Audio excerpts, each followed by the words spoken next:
Good morning to the people in the back. Good morning. Did everybody have a good night? A great day one? Yes, give yourselves a round of applause. We made it back again this morning. Let's also give a round of applause to our resident DJ Lonnie B. He will be taking requests all day long today. So if you have anything you want him to hear. But we just want to welcome everyone back to day 2 of VA1. We're so excited to get today started. So I'm going to get right into it. Our first thing that we're going to take a look at is we do have a quick video from TripAdvisor. We want to thank TripAdvisor for being a sponsor of today's conference.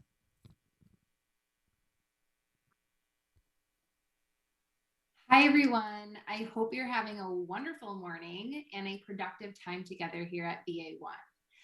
My name is Emily Berlanti. For those of you who do not know me, I'm a senior client partner here at TripAdvisor, and I'm thrilled to be sponsoring this morning's breakfast.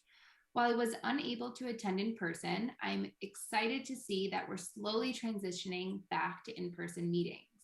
The last 20 months for me has been filled with a lot of family time at home, and it's been incredible to start getting back out there and seeing more friends and coworkers. I wanted to hopefully pull you away from a few bites to update you on what TripAdvisor has been up to the last 20 months. I won't be able to fit it all in within 5 minutes, but I look forward to connecting with many of you soon. Last year, like many in the travel sector, including our DMO partners, TripAdvisor lost nearly half of its global workforce, yet it was quite possibly one of our most innovative years. In April 2020, as part of our 20th anniversary, we launched a new brand strategy, which in classic timing, we kicked off and planned celebrations just prior to the World Health Organization declaring COVID a pandemic. We were lucky in some ways, though. Due to our new brand positioning, There's Good Out There. There's Good Out There is centered on the notion that people-powered planning and the idea of being guided by people like you who've been there before exemplifies the goodness of people that leads to the positive experiences we have as travelers. A mouthful, I know. But during this time, we also launched new solutions for our partners. For instance, when South Africa wanted to stay top of mind during the start of the pandemic, they discovered that TripAdvisor's new social solution, Connect, delivered better results on Facebook than their direct Facebook efforts. We also partnered earlier this year with Destination Think on the Tourism Sentiment Index, TSI. Many of our DMO partners have found huge value in this data as it allows DMOs to see in real time how consumers are talking about their specific destinations across 500,000 news sites, social channels, digital platforms, and influencer content. It concisely shows how consumers rate themselves against their competitors, and it helps them identify strengths and opportunities as defined by those same consumers.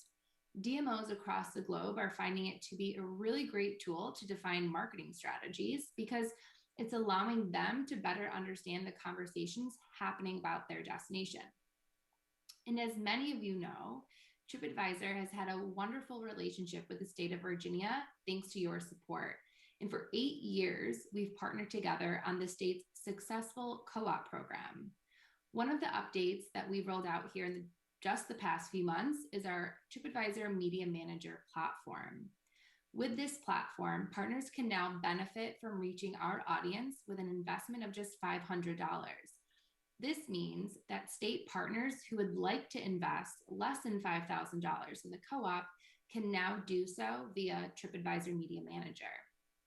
So as we look forward to 2022 with vaccination rates rising, we're seeing more markets reopening globally. And we're seeing demand shift away from big traditional destinations towards new and different and hidden gem-like destinations. We're seeing that travelers coming out of COVID are seeking inspiration on new destinations to visit where they don't have to sacrifice the outdoors to experience arts and culture. We're so excited for the travel rebound, which is already underway, and seeing it continue to accelerate through 2022 and beyond. Thank you all so much. I look forward to speaking with many of you. And as always, if there are any questions, you can reach out to me directly via email. Thank you again and enjoy your breakfast. Once again, thank you to TripAdvisor for being a sponsor of VA1. All right, let's get into the keynote speaker. First up, we go way back. We just met yesterday, and I am so excited to bring John Kennedy to the stage. He's presented over 500,000. He's presented to over 500,000 audience members over the last 24 years and has made a dramatic impact in scores of companies and associations within the tourism, agritourism, and green industries. His client list includes American Hort, Cape May Brewing Company, the Baltimore Ravens, the Garden Center Group, just to name a few. He's worked with over 50 local and state and national associations and conferences. John's reputation as a sales strategist, cultural consultant, and customer experience expert continues to expand and grow. He does this proven track record of success and repeat partnerships. He does that through that. John can also be found at www.johnkennedyconsulting.com and resides with his wife and family in Centerville, Virginia. Let's give a big VA1 round of applause to John Kennedy. Thank you. Thank you. Thank you. Ooh, good. Good handoff. All right. Lonnie B had to dig deep to find that one. I was asked, what is going to be your walk-on music? And I'm like, wow, I've been doing this for almost 24 years. I've never had walk-on music, nor a resident DJ, so that's awesome. And I thought, what would be most appropriate? Did anybody remember what that theme song was? I got cash and prizes. Almost. Kelly said Law and Order. In the same bracket, L.A. Law. It was exactly right. That was L.A. Law, Eric, L.A. Law. And what I thought would be important in the 30 minutes that they've granted me this morning is to be able to make the case. To make the case for agritourism. Yesterday, certainly, Congresswoman Wexton was here along with Secretary Ring to talk about the importance of agritourism, and I'm strangely, uniquely qualified. I know. Background is in hospitality tourism. I went to school at the University of Maryland. My first job, after working on the farm as a kid, was to walk across the street and get a busboy job working at a restaurant, hotel right across where I lived. And that was with, at that point, Maryland Hospitality Incorporated, MHI. From there, I moved up in to become a manager and moved out to LA for a while, moved back again, became a director of sales at hotels. So I've got a restaurant, hotel, hospitality, tourism background. However, interestingly enough, the green industry reached out to me and said, hey, we'd like you to speak at one of our conferences. I'm like, okay, that would be great. And it was a conference with garden centers. And they wanted to know what's the secret to success when it comes to teams working better together to deliver a consistent customer experience to their customers.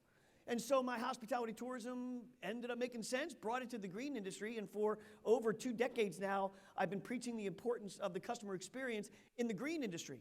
Strangely enough now, here I am speaking about agritourism, and that came out about 3 or 4 years ago, and I was hired to come in and do a strategic plan for NAFTMA. NAFTMA is the national arm of agritourism, and they have a membership of nearly 1,000 at this point. We'll talk a little bit more about NAFTMA in just a minute. So in the strategic plan, they had discussed the importance from farms and garden centers and wineries that are involved in agritourism. How might they benchmark? How would they benchmark? The guy 20 years ago that brought me into the green industry to say, hey, I'd like you to speak at my conference, I asked a couple questions, and he said, one thing you need to know about the green industry, we are very good at being first, at being third, if you think about it. We're very good at being first, at being third, meaning that their innovative mindset is maybe not as good as us in the hospitality tourism industry. They'll get there, but they'll get there in God's time. They'll get there at that pace. So my job was to figure out how do I get folks that are in a mindset of resistance and change management to be able to really embrace it. So the idea came about through the strategic plan that maybe there would be wisdom in benchmarking. So COVID happened. Professional speaker at that point, working in conferences and conventions, a strategist, an author, as well as a consultant, and all of that went away. So I sat at home in Centerville, Virginia, going, I got some time on my hands, which at first was worrisome, and then actually, I enjoyed it. I'd been on the road for 24 years, and I fell in love with my wife, because I really love her. She's awesome, right? COVID did something amazing. COVID accelerated businesses to be able to figure out how to be nimble and quick, how to be able to pivot. They moved people out of the experience economy and moved them into the convenience economy. The convenience economy means I've got my phone at that point, and I'm able to then go online, and I can order tickets to something, and I'll know right away if I'm able to go or not. So we moved into this, that contactless, technology-driven, leveraging the e-commerce platforms to be able to have better experiences in a convenient way with the folks that we work with, right? For some of the folks, that's cutting edge. For Cheesecake Factory, we've been doing curbside pickup for years. Why are you thinking that that's a big deal, curbside pickup? We've been doing this for a long time. So those innovators, those early adapters have been doing what I'm going to be talking about today for a very long time. Agritourism is not new. Agritourism has been around for decades, generations actually, right? One of the folks that you'll meet today, Cox Farm, right around the corner from where we live. Cox Farm has been doing it since the 1970s. The thing that I think is interesting, though, is that in the 70s, the generation of the 70s wasn't quite into that at that point, right? The baby boomers, if you are in my age category, or the Gen X's as well, may not have been the right generation to make agritourism really something to talk about. What they were interested in doing was opening up their own businesses. The largest amount of self-employment happened coming out of the 70s and 80s in the baby boomer generation. The self-employed opportunity movement became amazing at that point. And yeah, you know, you go out to the farms, but as Congresswoman Wexton had talked about here in District 10, she had said that urban sprawl wasn't really happening back then. There was a very rural area in the Commonwealth of Virginia. And now, over the last 30 plus years, that urban element is developed. Great, good for growth, good for tax bases, good for a lot of things, right? And those folks now are at the age, the millennial population, 86 million of them, are at a population and age bracket to say, we like what agritourism is. We like supporting locally grown, family owned. I know where my food comes from. A great experience, not just go to the farm, but literally, for some, pay to shovel poop. Not bad. It's a pretty good gig. What do you think? Let's just charge them to shovel poop for us. So we've got a labor force that pays to work on the farm, and that's awesome. Genius, right? But that's true. We have many clients that actually have people come and live and stay on the farm for the weekend and actually work and get the kids to be able to do it too. I think it's remarkably cool. Because the millennial generation of 86 million folks in that age bracket of late 20s to early 40s values what this does for them. And so I give credit to agritourism, starting out in the 70s as innovators of what they needed to do. First adopters as well, but here today, in the waning amount of time I have to talk to you, I'm going to make the case for it. For you to be able to talk about it, consider it, and see what the Commonwealth of Virginia can do to support agritourism as it becomes now mainstream. So, tourism on one side, agriculture on the other. I'm in the middle going, I know both of you really well. Let's get together and hang out. So we're going to give you a case relating to that. COVID, as I stated, accelerated the change necessary, but it also amplified. It amplified. If you had a good business model, you survived. Congratulations. If you had a bad business model, you didn't because it amplified your bad business model. You weren't profitable to begin with, and for that reason, you weren't able to survive the time in front of you. And those that were keeping an eye on the numbers and benchmarking and realizing how important margin dollars and profitability are actually survived. It amplified a lot of things. Business, it amplified relationships, as I talked about. If you had a great relationship, it made it even better at home for 18 months with your spouse. For some, it amplified a bad relationship. And the unfortunate thing is that we saw an uptick in domestic violence. It amplified. So with that mindset of amplifying and accelerating, let's talk about, firstly, what is the definition of agritourism? Well, Virginia and the Commonwealth has their own definition. I'll read it to you because I can't memorize this stuff. An agritourism activity is any activity carried out on a farm or ranch that allows members of the general public for recreational, entertainment, or educational purposes to view or enjoy rural activities, including farming, wineries, ranching, historical, cultural, and harvest your own activities. You pick, right? Or natural activities and attractions. An activity is an agritourism activity, whether or not the participant pays to participate in the activity. So that's the definition. My job now is to be able to make the case that we should, as a Commonwealth, as a state of Virginia, really embrace this and figure out how do we make this not only the stepchild or cousin of tourism, but to get them right at the table and have a discussion about how we can grow our great state and Commonwealth of Virginia through that visitor destination of agritourism. You with me so far? All right, Exhibit A. Exhibit A shows that between 2002 and 2017, sales in agritourism dramatically improved. Now, in the same time frame, in tourism, you guys doubled. Tourism doubled between 2002 and 2017. However, agritourism tripled. It's been on a wonderful trajectory. Granted, it's not by the size of it, something that you would say would make a big, huge splash, but it's every year making a bigger splash. I referenced earlier NAFTMA, Exhibit B. NAFTMA is the International Association of Agritourism. And NAFTMA has found over the last 2 years alone that the membership that they carry has doubled. People are now seeing value in this and are realizing it's being asked for and are like, we should stand up a business. So yesterday we were talking to Shannon, who's a farmer's daughter. And Shannon's farm here in Virginia is the largest corn maze in America, right here in the state. That's pretty damn cool. That's pretty daggone cool, right? Now, interestingly enough, she was talking to her mom saying, well, there's a little man who speaks quick that's going to be talking tomorrow about, is it a fad or a trend? And her mom's like, it's a trend. This has been going on for 30 years with us. So fascinating. So their membership had doubled. Also, interestingly enough, when it comes to the data that we are able to manage through Agritourism Life, we did a survey. That survey happened last week, so this is fresh data. We asked about 50 questions. We're very interested in data mining. We're very interested in asking and benchmarking the agritourism industry. And when asked, how many of you members of this survey are looking to improve, to add value and offerings to what you offer in your agritourism community? 83% of them said, we are. So a large majority said, hey, this isn't just a fad, this is a trend that we're going to continue to grow, and we're investing in the future. We're investing in adding items that typically wouldn't have been carried prior. As we continue to look at the case for agritourism, I thought we should call a witness. So I've called a witness, and some of you growing up in the area, if you have been to Cox Farm. And I went and interviewed Lucas. I took my video crew, and we had some time to be able to create this presentation for the conference. So I asked Lucas, tell me a little bit about what the last 5 or 10 years look like when it comes to agritourism at Cox Farm here in the great Commonwealth of Virginia. And this is what he said.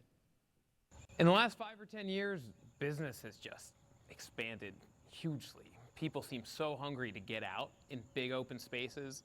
They seem really hungry to get connected to where their food's coming from, to farms. So many people, especially here in Northern Virginia, are disconnected from farm and agriculture. So to be able to come out and see how stuff grows and see animals, and the number of kids who say, that cow actually said moo, it said moo, is amazing. And a lot of times, this is the only place that a kid's gonna ever milk a cow. There's a lot of times adults are ever gonna milk a cow, the only time. So it's really neat, but I have found that people are becoming more disconnected to agriculture, not less. So I feel like they're hungrier for agritourism and to come visit it. We also find that, especially with COVID, people are looking to grow their own gardens a little bit more and to grow their own food, at least a couple of tomato plants. So that's really interesting. Yep, absolutely. As I mentioned earlier, I work in the garden center world as well, and veggies are now the largest growing category in the garden center world. People want to be able to have an ability to know where their food comes from and grow it on their own. So there's been a lot of great things that have gone on in relationship to the outcoming of the COVID, as Lucas had made mention of. Well, the COVID. So let's do another exhibit. I'd like to be able to call on the exhibit stand agri-benchmarking. So we do this at 11 o'clock. I hope you join me. We'll talk more about agri-benchmarking and what that means to our industry of agritourism and how that affects the tourism industry in Virginia. But what we did is we looked at the amount of sales that were happening between 2019 and 2020. We had a dip in the number of attendees naturally because COVID happened. There were restrictions in relationship to the amount of crowds that could go, understandably. What did people do? They started leveraging technology. We'll introduce you in just a moment to Ticket Spice, where you could actually order your tickets online and then show up. And it was great because it allowed the pace of people to show up at a more even flow way, which is awesome. Now you're not getting a mad rush of folks. You're actually having a nice pace of attendees. At the same time, you're able to staff better because you're now able to look and see how many people are coming and staff appropriately because I know in advance how many people are coming. So that mindset, that model of leveraging technology has been vital. So as we see from 2020 to 2021, attendees started really coming out in droves. A 17% increase in the number of attendees and an 11% increase in sales. As I present my agri-benchmarking platform, we talk about less people on the top buying more stuff, is what we said. Less people buying more stuff. And the average amount that they paid, $17.64 every time they visited. However, in 2021, year to date, as we look back, because our benchmarking is in, for the most part, real time, we look back each month. So for the month of October right now, up through year to date 2021, an increase of 17% in the number of people coming out and an 11% increase in sales, representing $23.74, an average transaction jump of about 35%. So it is trending well. It's been around for a long time, but our role is to figure out how can that become something that we want to promote here in the great Commonwealth of Virginia. How do we really rally our troops around supporting that? Exhibit D, as we look at a new friend, Candace Monahan, down in Buchanan, Virginia. She started out with Beaver Dam Farm Sunflowers back in 2016. In 2016, they had a one-day event that attracted about 1,600 people. However, 5 years later, they now have 10 days. It's such a demand that they needed to expand it to 10 days. And 10 days are drawing over 20,000 people from 21 different states. That amount of growth in just 5 years. There's a hunger and a thirst for what I'm talking about today. So if you know folks that are in that industry and are wondering, well, how do we get involved or plugged in? Have them visit us at Agritourism Life. We'd be happy to be able to connect the dots, and we'll certainly look to partner and collaborate with the great Commonwealth of Virginia as well. Another exhibit that we want to look at, Ticket Spice, as I mentioned earlier. Ticket Spice is where you can order your tickets online. Now, that's nothing new. You could do that at the movies for a long, long time.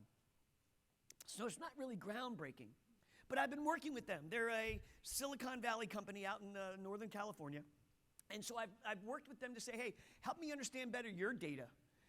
What's going on with your data? Can you look at agritourism as a selection of the number of industries that you service? And can you tell me a little bit more about what the tickets are looking like in relationship to agritourism? And what they did, they were generous enough to be able to offer me in 2020, the average transaction for somebody buying something online in an agritourism environment was roughly $41.24, roughly. That's exact, actually. 2021, as of now, it's jumped $10, roughly 25% increase in spending. And here's what I find is fascinating, because my brain's always working.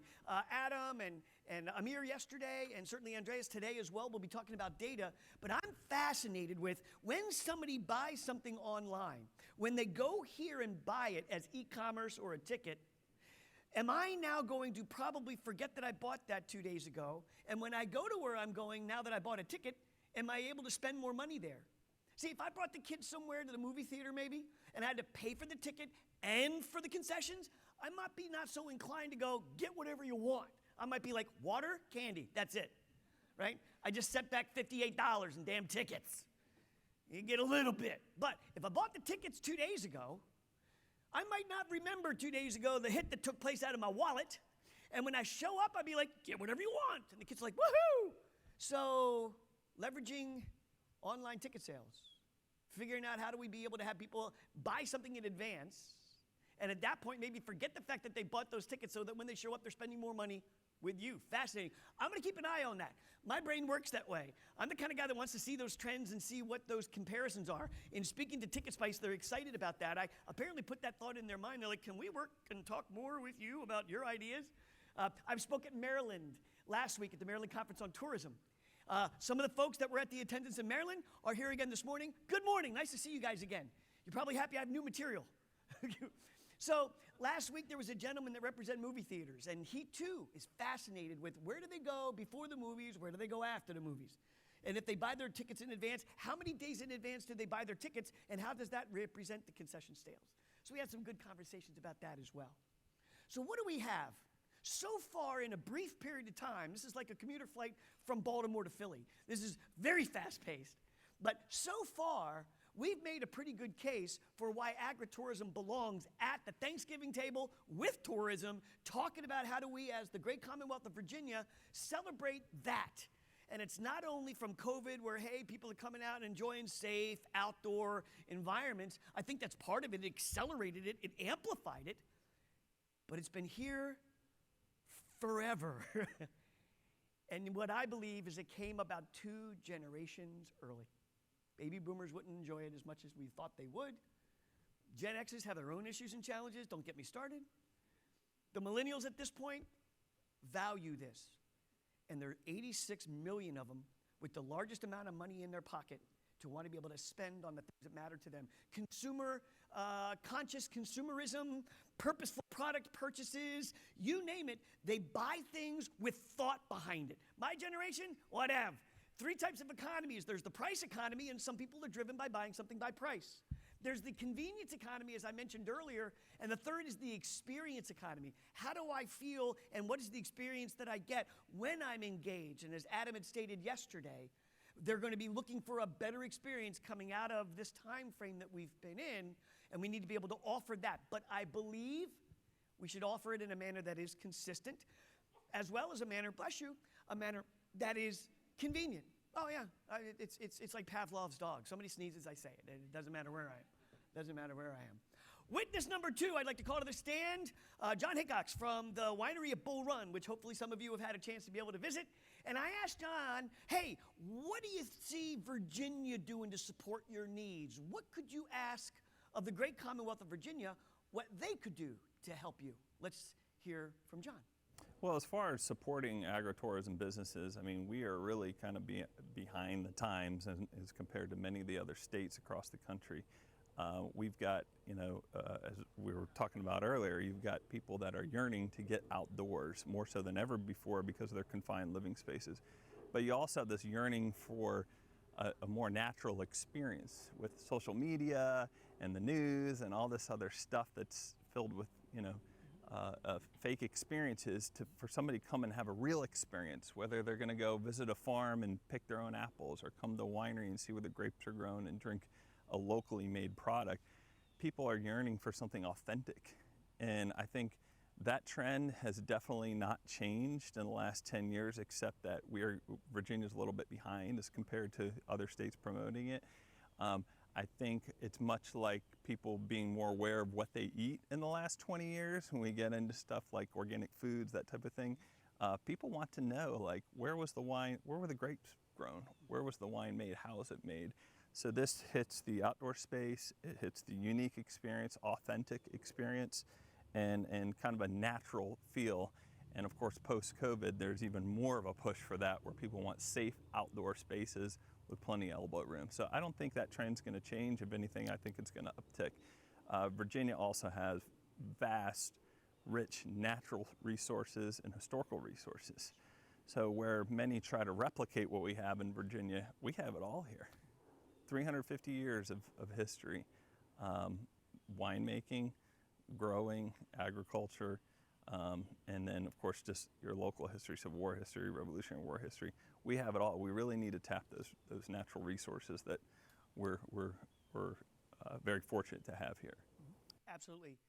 John makes a good point. And if you haven't had a chance to get to the winery at Bull Run, it's right next to the Manassas battlefield. Fascinating. My friend Michael, I had a chance to visit there yesterday. The amount of history is amazing. And when you go, tell him John Kennedy sent you. That would be fine. So the point he's making is that we may be, as a state at this point at the Commonwealth of Virginia, a little behind the times of other states that are embracing and then accelerating and amplifying agritourism. So that might be a decision maker for folks that are a little beyond my pay grade on how do we invest in this. So this becomes the opportunity to say as a closing argument, what do you think? Currently, I've made the case by data and by folks that I witnessed to the stand, do we have a fad, which quickly means a style or an activity that suddenly becomes popular, which usually doesn't stay very long, or do we have a trend, a general development or change in the way that people are behaving? On a round of applause, how many believe that this is just a fad? It's a fade real quick, it came up over COVID, it'll die. Anyone? Okay. And good for the courage that it took to do that by yourself in front of a group of peers. Stand up and take a bow. Yeah, there we go. That's courage. That's courage. Now, how many of you may believe, based on the case that we've made, that this literally is a trend that we should embrace in the state of Virginia, the Commonwealth of Virginia, and ensure that we are supporting this as our friends at the table of tourism in the years to come? Go ahead and applaud. I agree. I agree completely. So, the verdict seems to be a trend, is the case. And now, as John had mentioned in his video, I wanted to take a moment to thank the folks that were here last evening. Catoctin Creek, they were a local distributor here, a little local distillery. So they had wonderful drinks. Rose Garden Microgreens, right over here, wonderful family. Met Allie, talked to him and his wife and family. They were generous and kind and awesome. That was in your salad yesterday. And then First Harvest were the ones that brought the beef for the sliders that were there. So that movement of buying local, supporting local, making sure that we shop local, support family businesses, and make sure that we keep the great rural areas here of Virginia to be able to be confined to developing revenue and tourism. Now, this is an incestuous moment as I finish up. I'm currently also not only the keynote opening speaker, but strangely the sponsor of this morning's event as well. So if you don't mind, I shall take 2 minutes to be able to introduce you to Agritourism Life. Welcome to Agritourism Life, a curated collection of farms, garden centers, wineries, and farmers markets throughout North America. Agritourism Life is predicated upon 3 key principles, the first of which is promotion, the second is engagement, and the third is benchmarking. Let's talk about the promotion piece first. Agritourism.life magazine is our promotion opportunity to tell stories of agritourism throughout the world. We share stories of farms and families and fellowship, and the stories are heartwarming and allow our audience and subscribers to be able to learn about this industry. A second piece of our promotion is our search engine, Agritourism Life. You can consider it a TripAdvisor for agritourism. Our consumers can go to the site and search state, region, farm, garden center, winery, whatever experience they want, petting zoo, pumpkins, you name it, and they're able to search and find what destination they want to visit or plan to visit in the future in our website. That's the first piece. The second piece of ours is engagement. Engagement is interesting. It's a digital solution, an intranet, if you will, for your agritourism business. We call it farm space. We also call it winery space or your garden center space. It's an intranet for your employees to connect and understand what it is that they need to be doing, learning, or understanding for operations, HR, payroll, training, marketing, you name it, they can all go to that intranet. Lastly, benchmarking, where we're able to show and compare farms against each other and themselves, either on a month-to-month basis or year-over-year basis. It's called agri-benchmarking. Every month we produce an agri-trends report that shows how farms are doing for themselves compared to others. If you don't know how you compare to others, you might not know how you're doing. So, whether you are a farm, a garden center, a farmer's market, or at a winery, if you're an agritourism destination that wants to promote, engage, and benchmark your business, Agritourism Life was built for you. Find us here. So I am grateful yet again for being here on stage this morning. I thank you for your time and your attention. We have a booth in the back. If you'd like to sign up for our magazine, come on by and we'll get you a free copy of the magazine. And we also have a showing at 11 o'clock to talk a little bit more about agri-benchmarking. At the 11 o'clock hour, we're going to have a drawing for who wins the beautiful basket that's been supplied by many of the folks that are vendors here, as well as in the great Commonwealth of Virginia. Once again, good morning. My name is John Kennedy, and I'm grateful for my time today.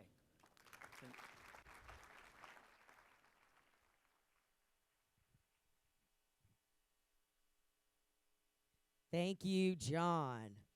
All right, we're going to keep the program moving. Our next keynote is Andreas Weissenborn of Destinations International. Yes, Andreas serves as the Vice President of Research and Advocacy for Destinations International. Introduced to the world of destination organizations by a random internship application to visit Baltimore, then known as Baltimore Area Convention and Visitors Association, Andreas began an unexpected career into hospitality that left him with a continued passion towards the tourism industry. Andreas spent just short of 11 years with Visit Baltimore, helping with its research, technology, and information systems across the organization. In 2017, he joined the association on behalf of a Destinations International Foundation initiative to be a dedicated resource for Destinations International. Let's please welcome to the VA1 stage, Andreas Wessenborn.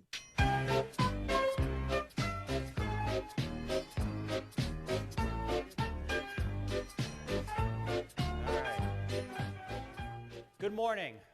I have a toddler, so hopefully you guys got the theme music. So, first off, thank you so much for having me.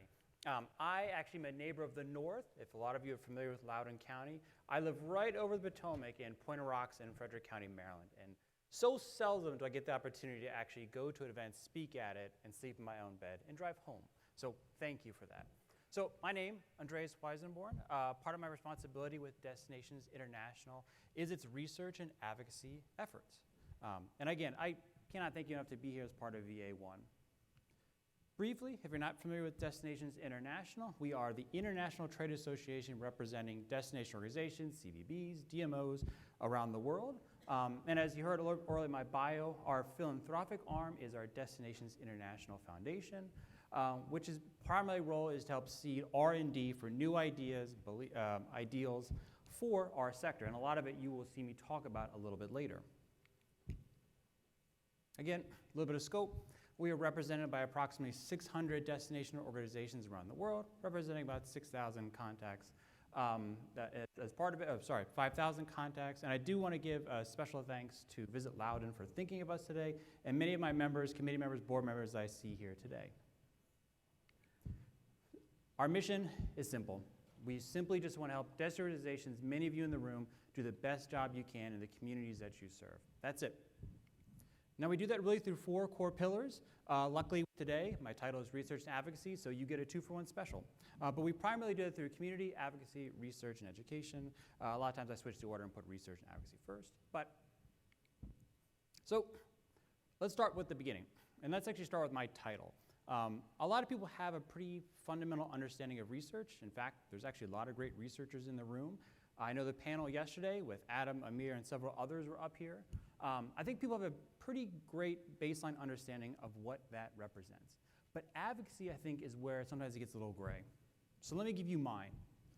Advocacy for us is a person, place, or organization that is willing to defend, articulate, or put forth a set of ideas, ideals, or values, even ideologies, for the greater cause. Now, part of the skill set of being someone who's a good advocate is one of 2 of the greatest currencies in the world. I'm going to talk about the first, and I'm going to talk about the second one later. But the first currency is the ability for information. He or she who has information will always be asked to the table. And to get great information, you have to be good at reconnaissance. And that's what I primarily do with my role here, is I recon the sector. I primarily look and see what are the issues we face. What is beyond the horizon that we should watch out for? And with all that, with over 5 years here now at Destinations International, I can take a pause and say, yeah, it's been a tough year. But the fact of the matter is, I want to agree with the previous presenter and talk about the accelerant. I would actually argue that what we're going through now is really, by and large, what I call the great acceleration. Societal norms, issues we face, everything has been compressed, vortex, shot through a tiny little straw, and we are still in it. So what I'm about to present to you is really the 4 core issues our sector and our worth has started to face, but actually began long before the pandemic, have only been greatly accelerated. So the first. Now, I know I stand here with inflation almost 6%, rising eggs, milk, beef. Luckily, so far, I'm mostly vegan who rides his bike, so I've so far been spared. However, as soon as the price of beer or spirits go up, I will riot to the streets. But the fact of the matter is, most of our cities and our destinations have been under a tightening and tighter belt because of a couple of big reasons. One, growing pension funds, infrastructure, education that have far outstretched the tax base that we have to do it. And here's the trick, right? There's only 2 ways for a destination to raise money, right? One of them is very unpopular. What is that? You raise taxes. No one wants to do that. The second is you start looking around the room about who else has money that you could find a way to take from. And guess what? Here we are, the tourism sector. I'm sure a lot of you have seen the data already, but prior to the pandemic, we were the largest we had ever been since post 9/11. We were, in fact, the new steel industry. But here's what that happens to us, that makes us a target. For someone to reach across the aisle and say, you have money, how can we use that to reinvest into other assets? The second core issue is our own fiduciary failures within our sector. Now, these can be very basic to just having bad expense policies, no receipts or whatnot. Now, I have to remind most of my destination organization members is that what we do is we spend other people's money selling other people's things. That means that we have to understand that we are actually should be a steward of public money, which almost makes us that of being a public official. So a lot of what we've seen is us being our own worst enemy at this. Third, and we're getting worse here, it's actually community relevance waning. You all know the joke, right? A lot of us, and I can say it myself, is that does your partner actually know what you do? My wife thinks I do websites and that kind of stuff, which is furthest from the truth, but I'm sure a lot of you may say the same thing. But here's the problem. If your partner doesn't know what you do, I bet you your neighbor doesn't know what you do. And if they don't know what you do, then they don't have the ability to understand you and value you. And that's really what, and a lot of it's been our own fault, what we've started to see in the last 10 to 15 years is that there's this massive disconnect between not only how tourism is procured, but how we have a role in being a steward of it. And finally, like my friend here, the dinosaur, again, got a toddler, he'll appear a couple times, is that our arguments no longer resonate. Saying things like heads in beds and room night procurement and butts in seats and all those things that we think are the greatest worth just fly over the head of the world we live in today. So, and again, I want to put one final one up here as well, and reiterate the argument of our own, being our own worst enemy.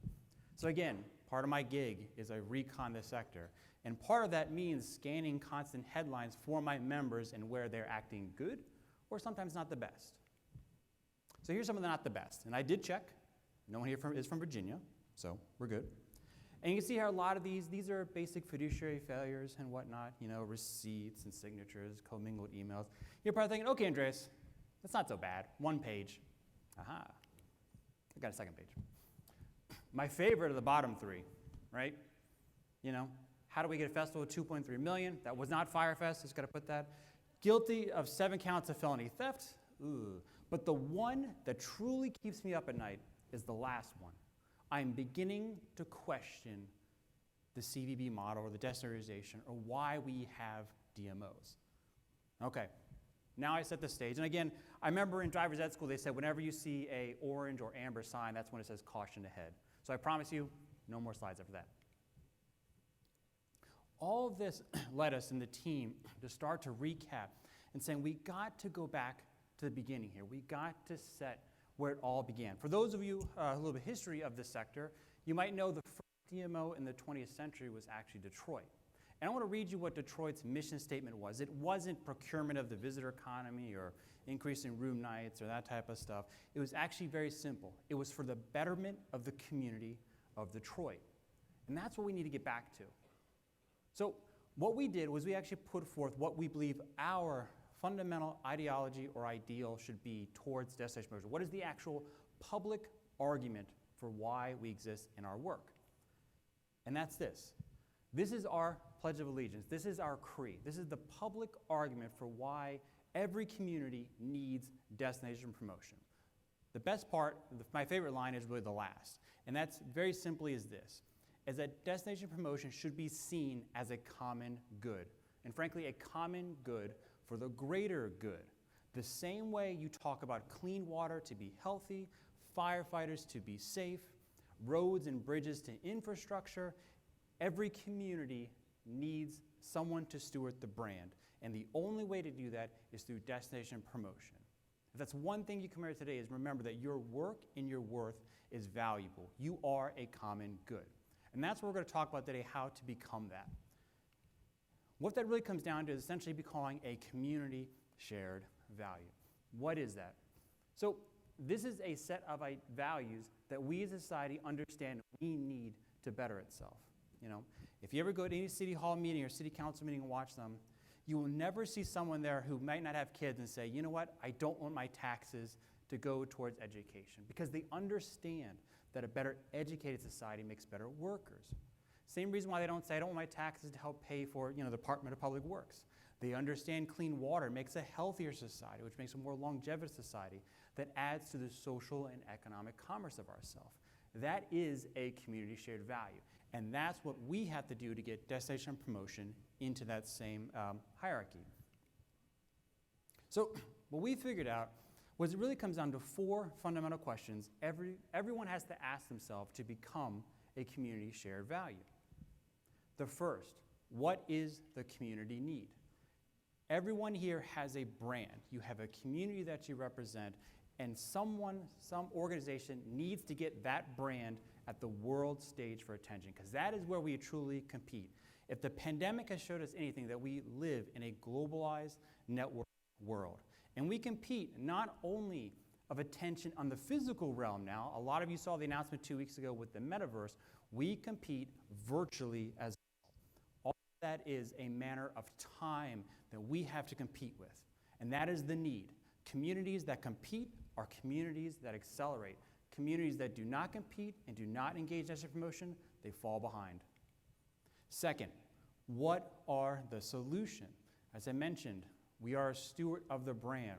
We need someone to synergize this, market it, put out all the great things we do, which that leads to the only solution, which is that simply of a destination organization. We are an asset built by the community for this community. I always have to hit that mark home. A lot of us in this room, we do not have shareholders, we have stakeholders, which makes us the single source solution for every destination around the world. We are the only solution that can properly sit at the table across civic, public, and private entities and bring them all together. And finally, my favorite, who are we actually fundamentally helping? It's our residents. It's our community.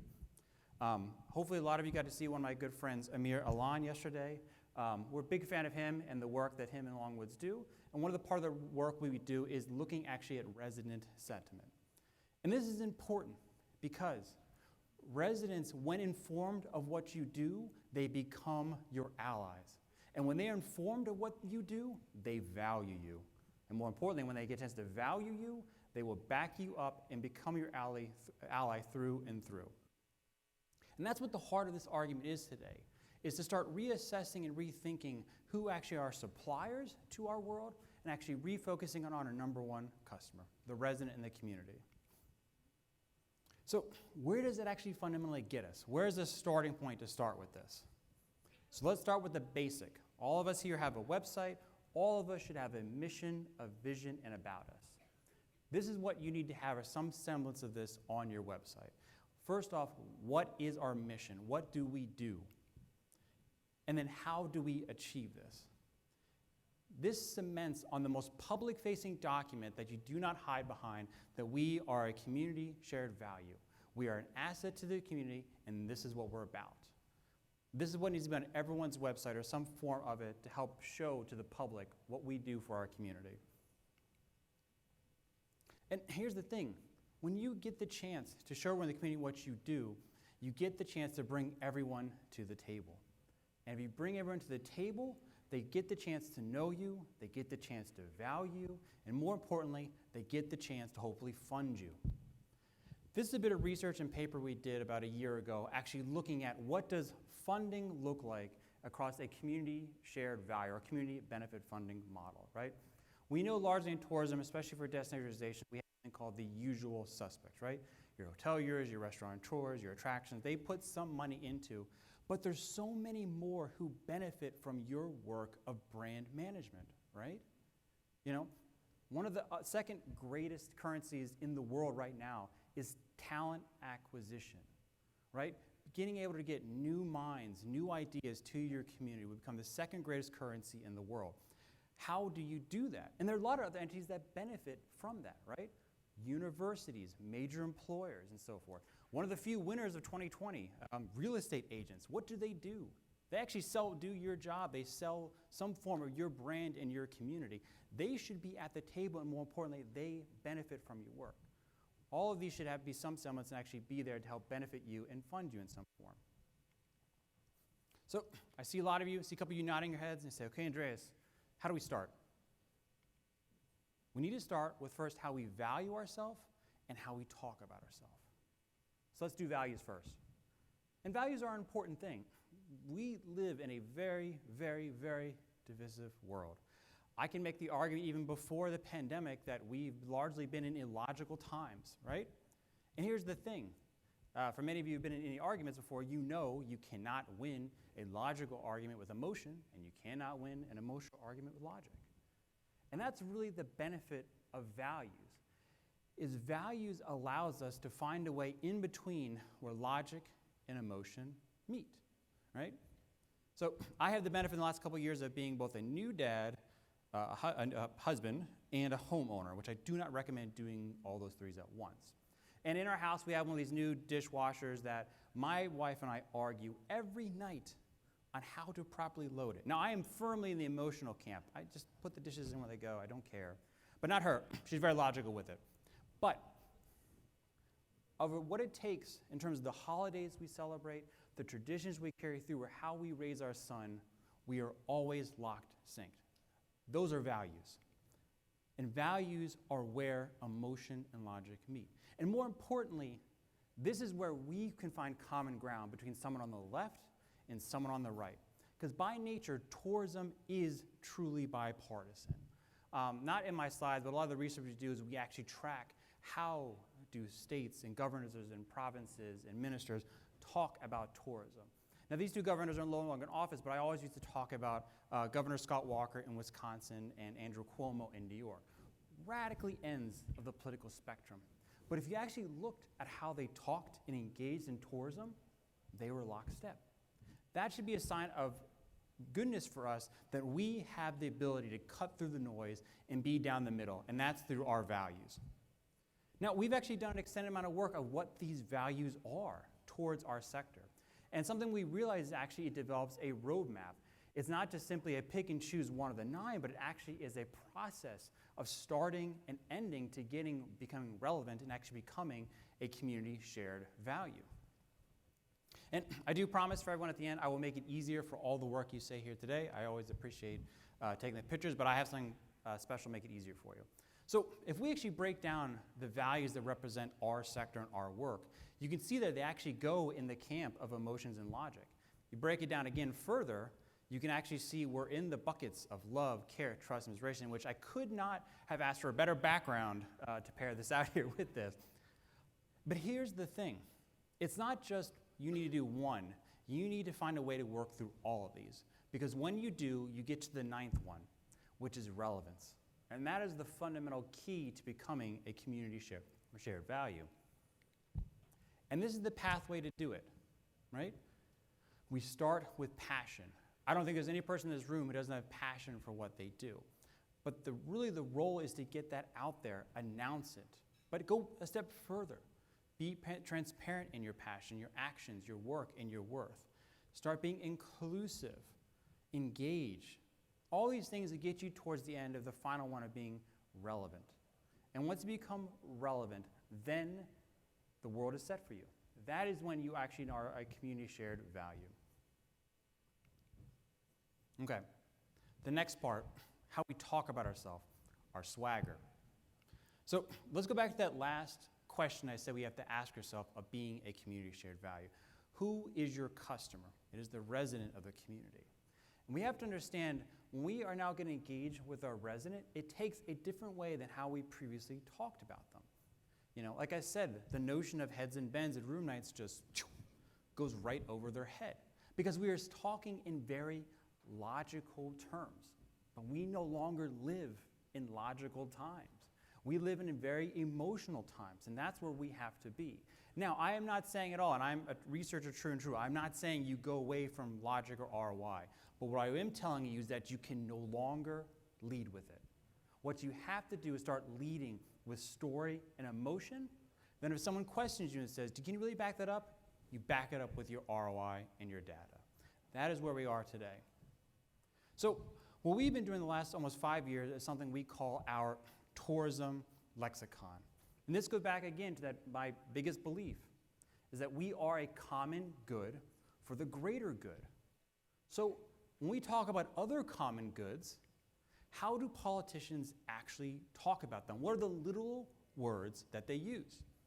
So what we did about almost 5 years ago was look at these core pillars of common goods and track how do politicians, the literal words they use to engage in these manners.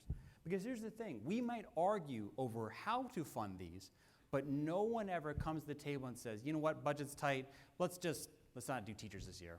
But that unfortunately happens to tourism every day. So let's talk about how does it actually look like to talk about it in a common good. And we started tracking it, and we started noticing the same words appear over and over and over and over again. I mean, a couple of reasons. One, politicians, they field test most of the words they use before you see them, and they repeat it over and over and over again. So their messages are succinct. We can take something out of that playbook. So what we did was actually led to us in 2019 developing our first tourism lexicon.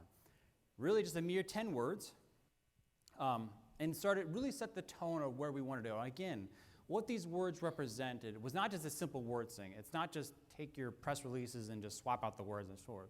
It's actually understanding the fundamental ideology of being a community shared value first. And then using this to help as a tactic supplemented. So for example, one word that's not on here is jobs, right? And we have a tool, I'll put it on blast, called the Event Impact Calculator. It spits out a report of tons and tons of data and logical things, one of them being jobs procured by an event. But instead of actually saying your work and your worth or how many jobs you create, instead maybe you say, no, this event or this opportunity, this investment to my community put 10,000 people to work every day. And when you say that, it changes the knob a little bit of giving a more storied approach to something that's very logical. You think about someone going to work, right? They get up, they put their hat on, put their jacket, so on and so forth. And that's really the heart of what the lexicon is supposed to be. We get out of industry jargon and actually get down to actually what our customers actually speak. So we followed it up again in 2019. We went a little bit further, went with 20 words this time. And then, of course, after that, 2020. Now, we had ideas of what we wanted the lexicon to be in 2020, but 2020 obviously had much different plans for us. So the first thing we did was not only did we expand it and the amount of words, we actually advanced the number of countries we looked in because we realized other countries talk about other common goods differently, right? In America, I say common good or public good. Up north, we might say crown good. Australia, say crown good as well. And we realized that how they look at those values of those common assets differs. So the first thing we did was that we actually ranked them. So what word appears the most? In addition, we actually got the idea of actually seeing what words are unique to certain countries. So those in blue, hopefully it is showing well, are unique just to America. In particularly words like business and meeting and prospect and things like that don't appear in any of the other countries.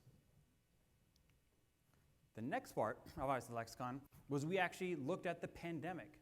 How did politicians talk about the pandemic and COVID-19 and the coronavirus during 2020? And that led us to actually what we really started to do the work on our values. Now, even though it's funny, if you take a look here, you see in Canada, you see the word government highly ranked than anywhere in the United States. In business, those are our values. By and large, we are a free market nation. We have heavy beliefs in that of business. Up north, they have more trust in governments in their governorship, so government is higher on there. But the fundamental theme, the fundamental value, that during the pandemic, which we are still very much in, is that people need help and people need support.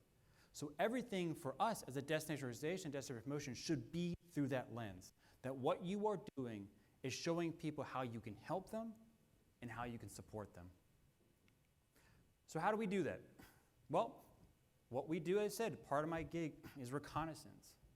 Now, one thing I love about politicians is they are so willing to tweet and Facebook and YouTube. Not quite TikTok yet, I am waiting for that, but we scrape how they talk about this on all these social platforms, right? And we started eliminating some of the shop talk, the ums, the ahs, and that type of stuff, which really leaves us the lexicon itself. So now, the thing about 2020 was it wasn't just the pandemic that shook us. It was also what happened Memorial Day 2020 in Minneapolis, in Kenosha, which we're just seeing falling out, in election, civil discourse, all that type of stuff. Our communities have evolved in 1 year than they have in the beyond 10 years. But here's the thing, here's the fallacy with the lexicon, is that we should have been talking about ourselves as common goods for the last decade. We're just finally catching up. And the pandemic has accelerated now even further how we have to talk about ourselves. It's not just talking about ourselves as a common good. It's also talking about us in the sense of a civic, social, equitable, and still very much in the pandemic and the vaccine. So with that, let me show you the 2021 tourism lexicon and a couple of things we did differently. First, I'd be a pretty crappy researcher if I didn't show the stats. So that was the first thing I wanted to put. We actually looked at how did the words change over here. So you can see, as I mentioned, we are still very much in the pandemic. What is the top word? Health. But here's the thing. It's not just the health of the individual we're talking about. It's actually the 1 and 2 words, right? It's the health of our communities, right? But actually look at some of our new words. Make plans today. You can see our politicians are talking this self-importance, this ability to act as fast as possible. Because again, everything has been accelerated. But we didn't want to stop there. I wanted to go one step further and really focus on the brand new words because of the new expanded goods. These very much are a reflection of equity, social change, and social justice. But one I want to put on there that was very, very unique to this was for the first time seeing the word visit. That's because we finally have an example of what happens to our communities when tourism doesn't happen. And politicians take notice. And you're starting to see the importance of why we need to visit, why we need to experience our communities, and why for others as well, the visitor economy is vital to us to build quality of place. And again, I promise I'll make it easier for everyone to get not only these slides, but these words at the end. And there are a couple of big reasons for why the lexicon matters. Words matter. Now, I always have to remind people, I do believe words matter, but actions are equally as important. As I mentioned, one of my favorite former governors, Scott Walker, he was very prominent to talk about tourism, but actually seldom to actually provide investment in it. The individual who replaced him, he's never appeared on my list in talking about tourism. But just last week, he announced a major investment in tourism and DMOs in their state. But as I said, words matter, but actions can't speak louder. But the lexicon and the word speak gives us a way to articulate our work and our worth, to connect with our customer. So, how do we use it? So, let me show you how we used it. We started with the most reputable place on the internet, Wikipedia. This was our definition of what a DMO or a destination organization was.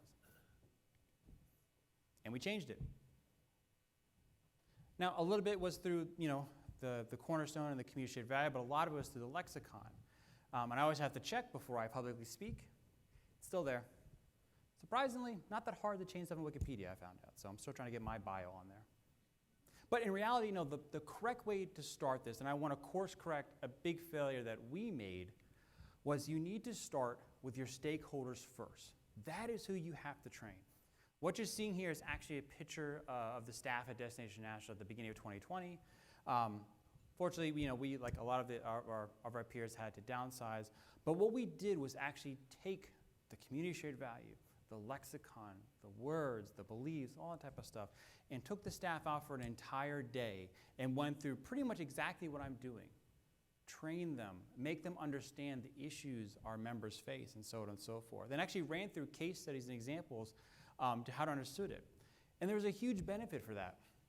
It's because at the end of the day, we started seeing our website change, our vision, our mission about us all started to change. We actually started to develop a new voicing of our organization. And that's important because it wasn't just me who takes the stage talking about community shared value. It's my accountant, it's my membership, it's my IT. All of them began to understand the ethos of it. And that was the part that really drives this home, how you can teach the lexicon and the community shared value. And that's start with that. Train your people. But don't just stop with your staff. Your board members, they are advocates for you. Help them. Help them understand your work and your worth. This is how you begin to really get that echo or ripple effect of people to understand our value, right? After that, you can take it a step further. We have tons of examples of members taking this in your strategic documents, right? Your mission, your vision, or about us. Everyone should have one of these on your website. But just make sure it's understood, it's rational, and that you can ask your partner or your neighbor, hey, do you understand it? Does this make sense? So they can potentially value you. And then obviously, of course, we have the biggest platform of all. Most of us own the brand of our social channels, right? Your Facebooks, your Instagram, take it there. And after that, really where you have to go is everything that you publicly do. So your business plan, your strategic plan, your annual report, you know? And then, of course, many of you are leaders, and many of you are tasked to talk to the media, right? To give quotes and that kind of stuff. That's where when it becomes muscle memory, and you start commonly phrasing yourself as by not the amount of jobs you create, but the amount of people you put to work every day in your community. Okay, I know it's a lot, and it's still early. I always like to take the after lunch spot. So let's recap what this is here. First, understand the ground that we walk on is constantly shifting. There is no more new normal. Today is the next normal, and tomorrow is another next normal. Next week is another next normal, and next year is another next normal. That's the ground we walk in every day. The second, your work and your worth matters. Just make sure you talk about it so people understand and value what that is. So I always like to end on a positive note, and I want to give some of my favorite adages to what we do.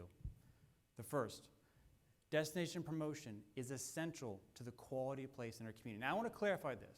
We do not create quality of life. We create quality of place, which influences quality of life. Work to tell your community's story, defend it, articulate it. You drive investment into your neighborhoods that your family and friends enjoy. It's not just the visitor who benefits from your work. It's your neighbors, your family members. You put people in our community to work every day. There is no economic recovery without us at the table. Full stop. And last, my favorite, tourism builds community, which is why I'm so thankful to be here today to enjoy many of you in the community that I love so much, which is the destination organizations. So with that, I want to thank you, Virginia. Again, for all of you, this is some of our work. In case you have questions, I will be sticking around. But I'm Andreas from Destination National, and I hope you all have a great rest of your conference. Thank you.